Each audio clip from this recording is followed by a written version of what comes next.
बारे में बताएंगे कि कैसे हम किसी एप्लीकेशन को बढ़िया से ले सकते हैं। क्योंकि एप्लीकेशन जो हमारा होता है किसी एक टॉपिक पे नहीं आता है, ये हमारा अलग अलग चीज़ों पर क्या होता है कि हम उसको तैयार कर सकते हैं, उसके प्रोसेस को समझ सकते हैं कि कैसे कोई एप्लीकेशन लिखा जाए।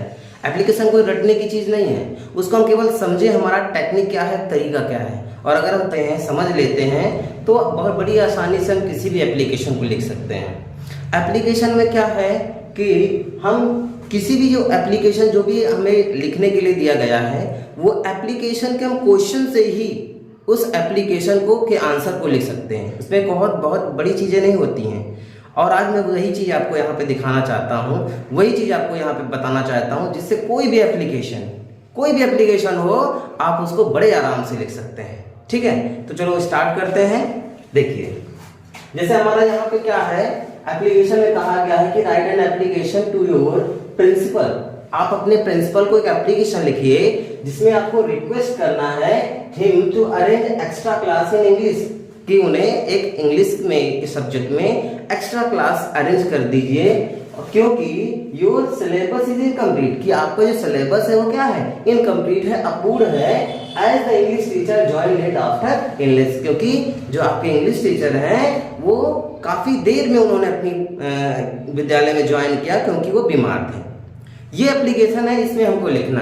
तो थोड़ा सा चीज है जो हम इसमें समझ लें कि एप्लीकेशन लिखते समय हमको क्या चीज ध्यान देना है। हमने कहा कि एप्लीकेशन को लिखते समय हम उसी क्वेश्चन से एप्लीकेशन को लिख सकते हैं। जरा देखिए, पहले अब यहाँ पे देखें, जब आप देखेंगे तो कह रहा है write an application to your principal. यहाँ तक क्या है, आपका क्वेश्चन पूछा गया है कि अगर रिक्वेस्टिंग हिम टू अरेंज, ये देखिए मैं मार्क करते हुए चल रहा हूँ, जो चीजें मार्क करते हुए चल रहा हूँ ये आपके काम की चीजें हैं। फिर यहाँ पे आगे मैंने कहा because your syllabus is incomplete as and the English teacher reason. अब ये जो आपका रीजन है इसी को हमको यहाँ पे सेट करना है। आप देखते हैं कि शुरुआत से आखिरी तक यही हमारा चलता रहता है भाई। हर एप्लीकेशन में प्रिंसिपल को लिखते हैं कि ये सारा डिटेल आपका टू द प्रिंसिपल, जो भी जगह का नाम है, फिर सब्जेक्ट क्या है, किस सब्जेक्ट पे आप लिख रहे हो, वो चीज हो गया।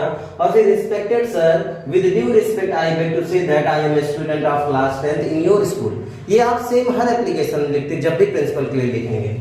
फिर यहाँ बीच में हम क्या लिखते हैं, उसका रीजन लिखते हैं, कारण लिखते हैं, आप समाधान क्या चाहते हैं उसको लिखते हैं। और फिर लास्ट में वही देयरफॉर वी आर रिक्वेस्टिंग, और फिर डॉट डॉट डॉट करके फिर I shall be highly obliged to you, और फिर ये सर थैंक यू लेकर के ये लिख देते हैं। तो जरा देखो यहाँ पे क्या करना है। देखो रिस्पेक्टेड सर ये हमारा हुआ, with due respect I beg to say that I am a student of class 10th in your school. इतना लिखने के बाद आप देखिए कि उसमें कहा क्या गया, कारण क्या है, क्या चीज आप लिखवाना चाहते हैं, किस विषय पर आप देना चाहते हैं। तो आपका यहाँ विषय क्या है कि हमारा कोर्स इनकम्प्लीट है और इसके लिए आप एक्स्ट्रा क्लास चाहते हैं। आप क्या करें, आपका जो क्या है योर सिलेबस, तो अब यहाँ देखिए योर सिलेबस लिखा है तो हमें योर सिलेबस नहीं लिखना।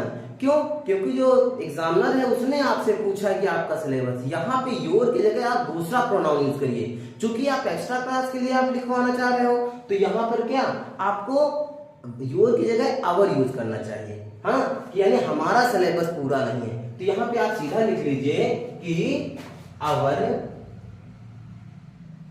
Syllabus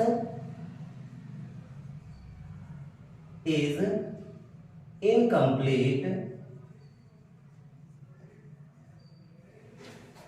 as the English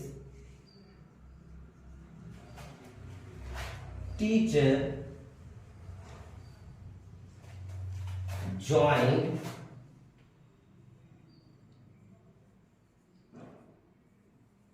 late after illness, यानी आपके अंग्रेजी के टीचर ने बीमारी के बाद देर से ज्वाइन किया है। तो यहां तक आपने ये पूरा आपने उसी क्वेश्चन से उठा करके यहाँ पे लिख दिया है। इसके बाद आप एक दो लाइन और अपनी तरफ से लिख सकते हैं। अब आपको क्यों चाहिए, क्योंकि आपके एग्जाम बिल्कुल करीब है, यानी आवर, यहाँ पे आप ऐड कर सकते हैं our board exams are very near